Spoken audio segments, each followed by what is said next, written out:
was a friend of mine, is a classmate of mine and a buddy, and he said, "Listen, I want to take you to meet my grandfather." And I said, "Really?"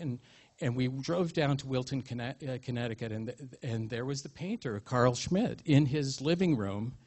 And I believe he was smoking a pipe. But I remember it was a kind of, there was a light. It seemed like there was a light around him. It might have been that he had white hair or something, but because my memory is a little dim now too, because that's been at least, I don't know, well, a few years ago. But in any case, the experience was really riveting for me because he's so modest and so quiet.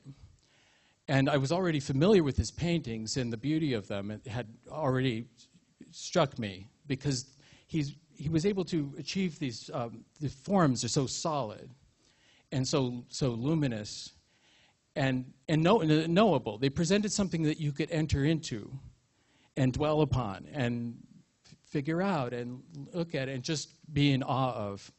In the end, encompassing a kind of mystery in his work is what I sense, is that they're simple objects like the still life or portraits, so they're factual on the literal level, but they go beyond the literal level. It's not realism; it's something much deeper. And with that, with his work, so I was introduced into the depth of the Catholic imagination, which, like Scripture itself, has many levels of meaning. There's the literal and the spiritual levels of meaning. And the spiritual can encompass morals or allegory, and like the parables of Christ, and we have the image of the sower up here, and which is like seeing an old friend. That was at the Trivium at the time when I was there. But so when I entered in and to meet Carl Schmitt, the painter, and he was so easy to talk to, but he was meditating on Scripture. He was reading his, I take it was his favorite passage. It just seemed random to me at the time, but it was from the Gospel of John, about the Word becoming flesh. But he was dwelling upon the passage, the lines that have to do with the light shining in the darkness, and the darkness not comprehending it, not understanding it. This mystery of God shining into creation, and that the light was the light of men.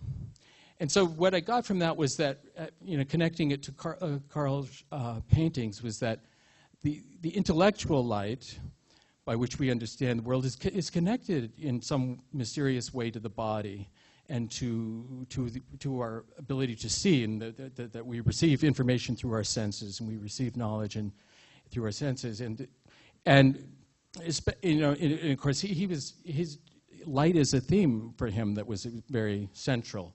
And this light is, I think, that multi-layered, meaningful light, which is visceral and physical, something splendid, something that sparkles, it's spectacular. So it has a surface beauty, but it's also very deep, and it has an intellectual element.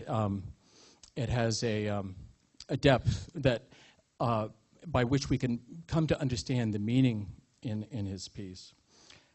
And how that makes it worthwhile, how it lifts it up from just something that's random or an impression. So it was a unique form of art, and so that encounter really helped me because at that time I had never met an artist before, and yet I was really in a quandary because I felt that I was meant to be an artist, but I didn't know any artists, and I didn't know how to be an artist, and I was thinking in terms of commercial things, and I could be maybe an illustrator or something and make money that way.